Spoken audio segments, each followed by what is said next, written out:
everyone. I wanted to do a quick follow-up. I'm on a break from a training I'm doing today, but wanted to follow up on where I left off with the last video, just kind of briefly talking about mental health issues and just kind of the things that I was going through, things that I was noticing in myself, and things that I was, to be perfectly honest, I was very disappointed in myself because of. I don't know, and again, I am not a practitioner, I'm not a doctor or health professional of any type, actually. I just started noticing things, and I found myself Googling things and thinking, I think I may have something going on. And to preface anything I say here today, please do seek out the help of a trained medical professional if you do feel like you are experiencing symptoms of depression, um, anything, any kind of, self-harm inclinations or thoughts, or just negative thoughts. If you are not satisfied with your health, your mental health right now. I had been very down. I don't know how else to say it. I had been really down.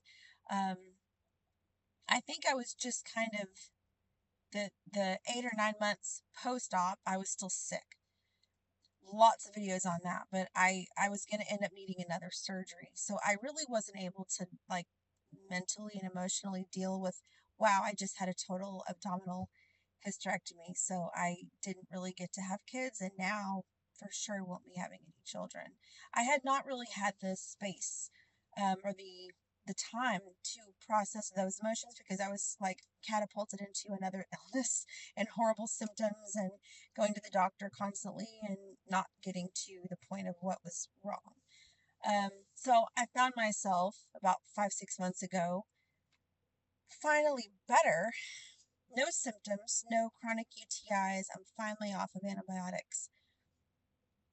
But I was really sullen. I was down. I didn't feel like myself. I was not diagnosed, I will say again. I did not go to the doctor because I was kind of doctored out, and I didn't want to see any more doctor's offices and co-pays. I mean, the medical bills alone will break you, right? Even with insurance. Um, wow. But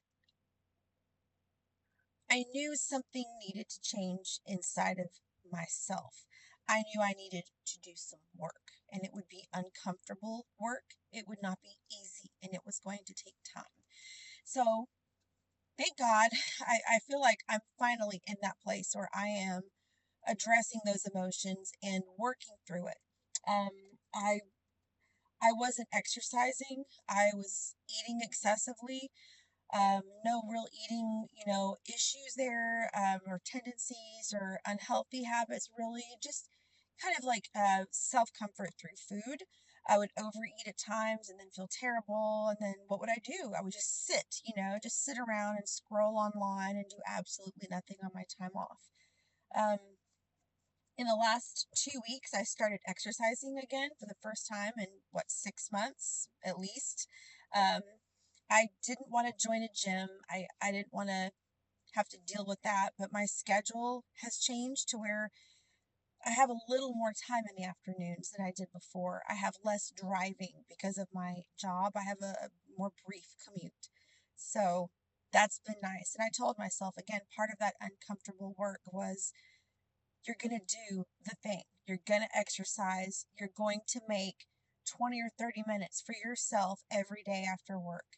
Um, I will do like any kind of guided Zumba, dance, exercise, even like guided yoga right here on YouTube. It's free, right? Like you just have to make the time for yourself. That's the biggest expense, is the time and actually like committing to it and just showing up.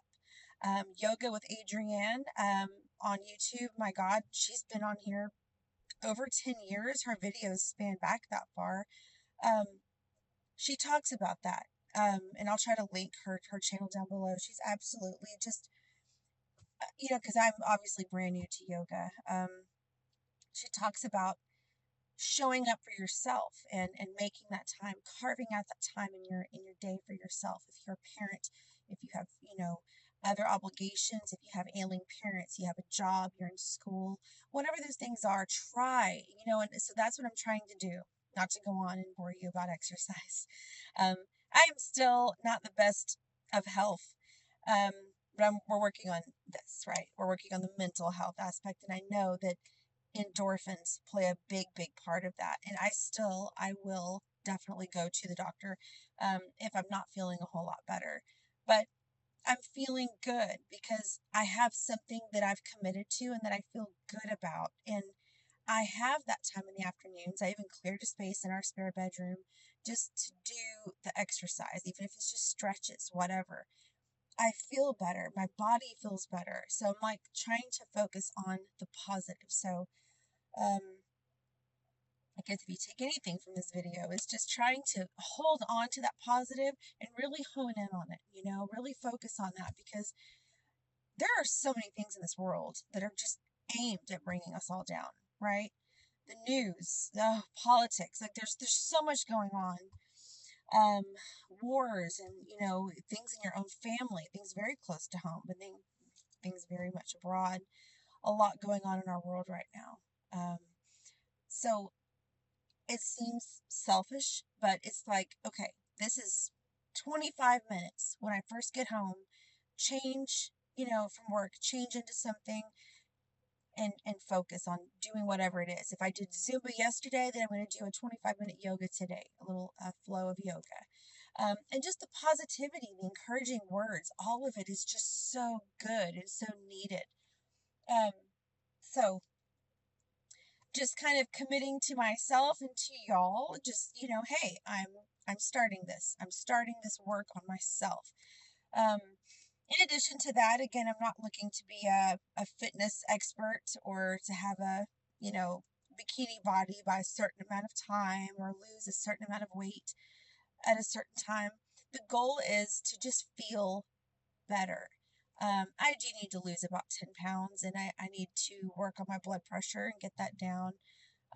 Otherwise, I'll end up on medication and things, right? So, this is all preventative care, things that you can do, modifications in your life.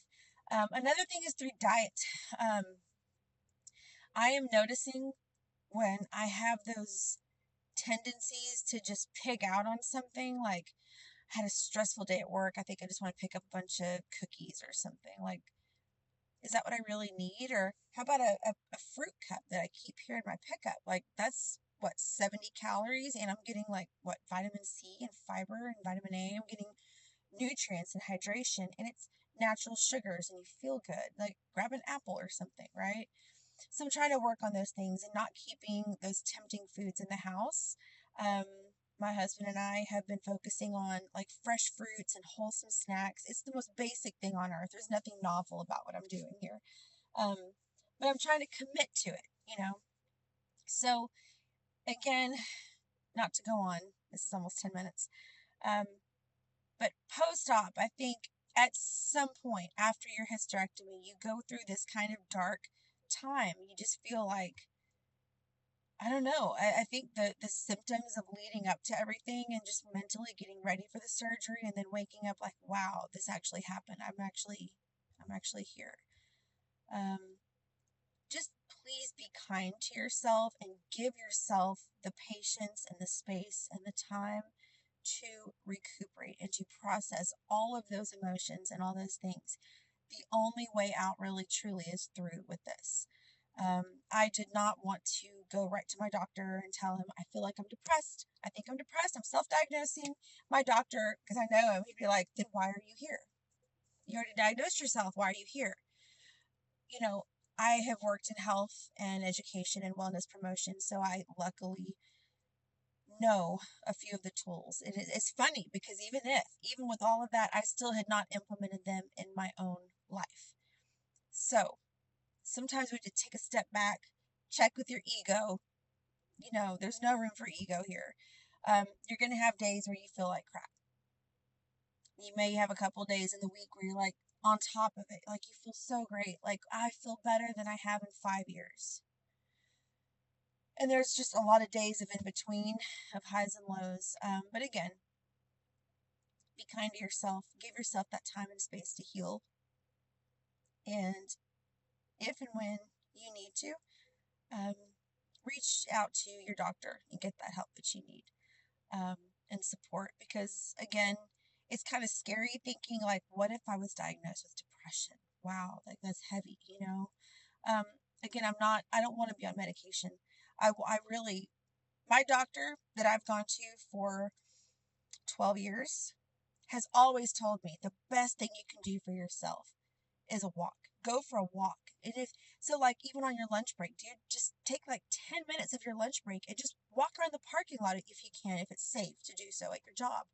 Um, I think I'm gonna start doing that because, like, why not? Like, I have an hour, you know, make that time. And it's not being selfish. You're making time for your health and your wellness. It's so important. But I have to get back. I have a training I'm attending today. So I wanted to check in and give you the part two that I promised because I said I was going to do one and then months go by.